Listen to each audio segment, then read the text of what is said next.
Kidding. I'm kidding. Okay. We have persons requesting to be heard. First, Larry Pope. Larry has given his address at 225 4th Street Place Southwest. His topic is comment on Morganton and Newton swimming pools related to Hickory.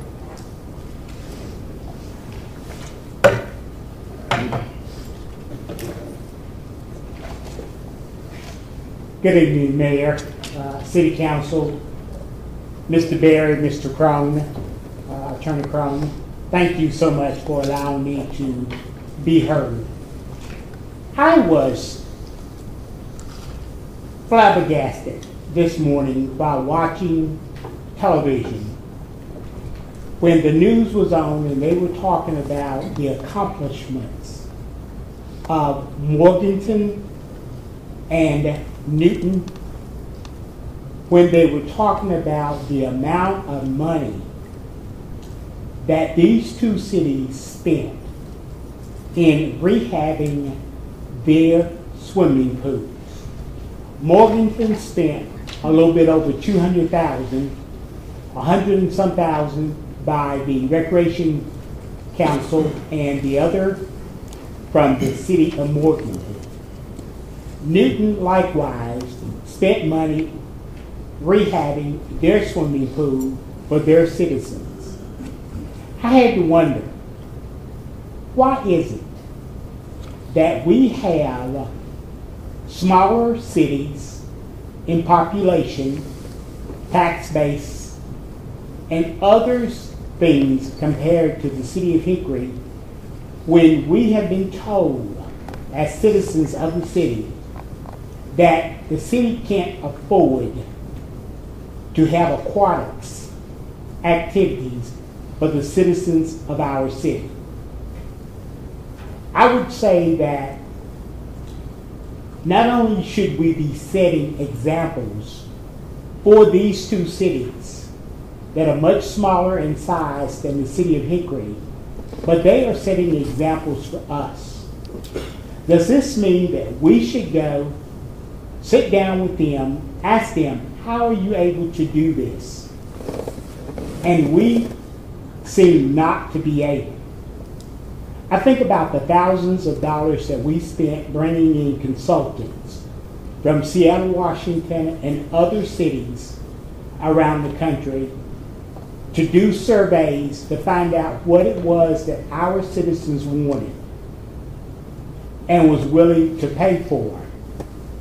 When we got the response from citizens out of Northwest, Northeast Hickory that we should have swimming pools in every quadrant of our city, and that they were willing to have their taxes raised to pay for these facilities, and then the city disregarded what they asked the citizens about what they saw as a need for our city.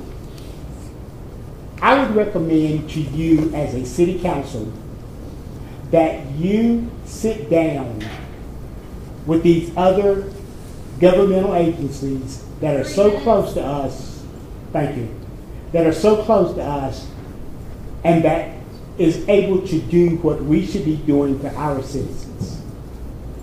So my recommendation to you is please take the time, sit down, talk to them, and do what we need to do as a city to give full recreation, especially aquatics, to the citizens of our city.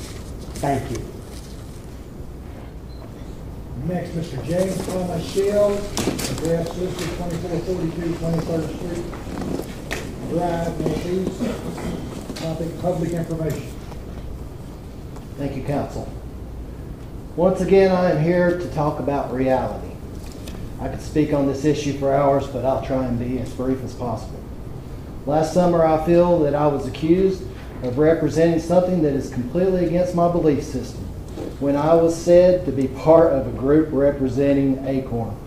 At one point, the Citizens for Equity in Government was called by a man who had the audacity to ask us if we had a conscience.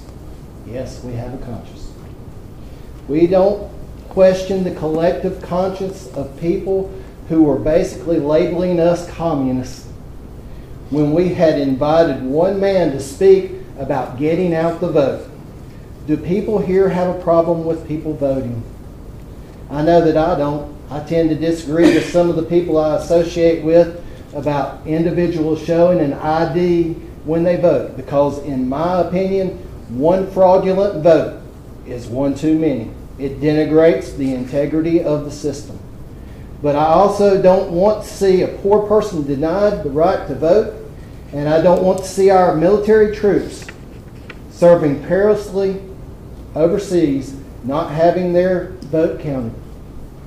And as we have seen in the past, every vote is important. All this gentleman did was spend 30 minutes talking about getting out the vote before we talked for an hour about the CEG's point of view on the ward-specific voting issue. It was an open meeting. It was open to all. But there were people that told others not to go because it was an Acorn meeting and they shouldn't associate with Acorn. And then they purported to know what the meeting was all about. Like Danny Hearn said last week, people are down on what they're not up on. He's right. Pushing forward ignorance as fact is not a virtue. Trying to keep people from obtaining information about public issues of relevance is therefore not virtuous. But in reality, we know this is all about politics, don't we? We know this is about enabling a small minority of people to hold power over a small city by controlling the message disseminated to the people. We have repeatedly asked for the cost of the structure that was built on Union Square. There is a paper trail that shows that we have been asking for those numbers for over a year. Lo and behold, a few days before the referendum vote, I was informed that the information was available in this very building, and so I released the fact that I had been told that those numbers were available to my associates with the CEG. A friend and a fellow member of the CEG, thank you, may I continue? Thank you. A friend and a fellow member of the CEG went to City Hall and got a Hickory Incorporated well-crafted runaround, in my opinion.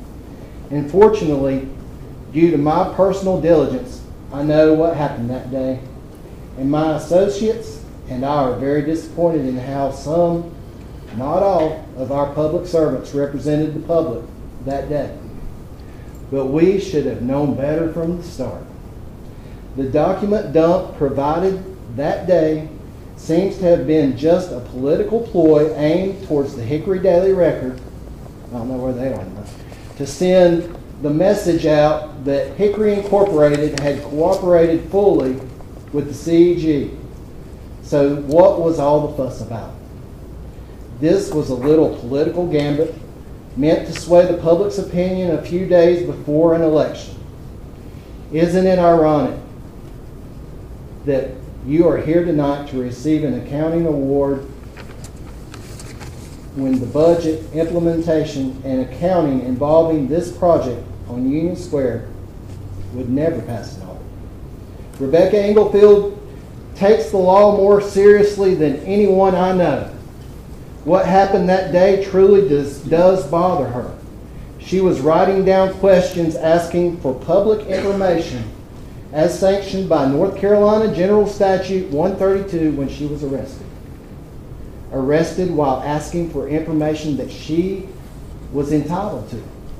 Arrested for information that has not been provided to us to this day. One of the questions is, what was the cost of the fabric used for the sales on the Square project? Mr. Mayor, at the last council meeting, you said this information would be provided if it were separately available.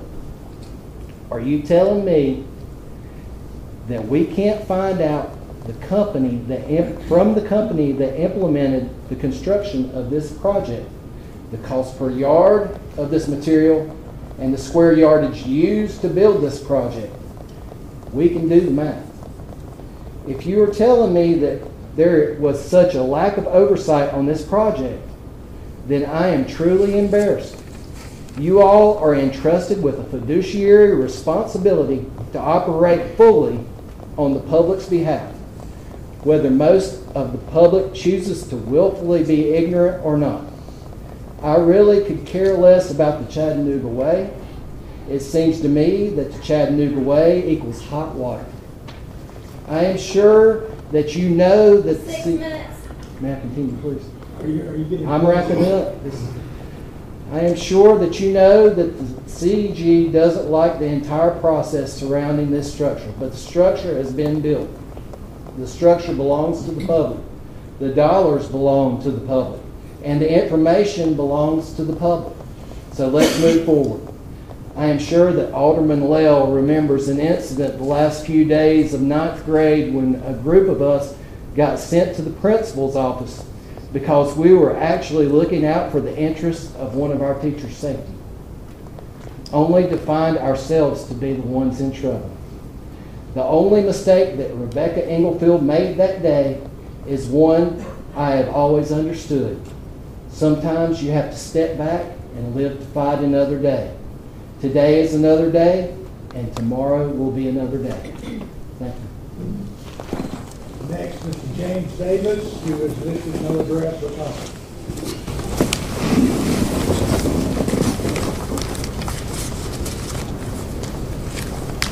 Good evening, everyone. My name is Jake Franklin Davis, in Morganton, North Carolina. In the name of God, the best promotion. I would like to come before City Council briefly because I am suffering from something that someone who was supposed to be teaching me and over me that happened 30 years ago, and I'm still suffering from it today. I hope the City Council doesn't make those type of decisions where we'll be suffering from something 30 years from now. I want to ask the City Council about their bidding processes on their projects in the city. It doesn't matter what it is or the amount of it. I would like to know, how do you come about with your bidding processes? You know, for an example, what I brought about that City Council meeting of OHB getting the thing on the square, the selling of alcohol on the square. I'd also like to reiterate something that I've said several times before, I think twice in a City Council meeting. I would like for the City Council to set up a civil police review board with subpoena capabilities. I am getting earfuls of information about what's going on with the Hickory Police Department, who is employed by you and who is employed by us too, because we pay their salaries. And another thing, lastly but not least, as Mr. Hearn spoke about last week about the being down on information, we know that the City Council meetings being televised doesn't cost that much. We don't need multi-million dollars of camera equipment because it is online now at www.hickoryhound.com, and it's not any expensive type of equipment. Take a look at it. It's good quality too, audio and visual.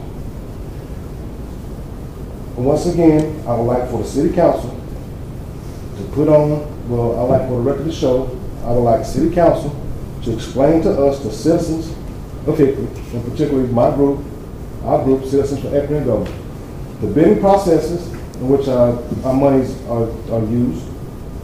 We'd like to have a civilian police review board with subpoena capabilities. And also, I'd like to bring back up the televising of these city council meetings, because I've heard where it was said myself that this city council should be the yardstick for city councils across the state and across the United States. Let's show them what it is. Televise the city council meeting so everyone, especially in the city of Hickory, will know what we're paying for when you say things well crafted. Thank you.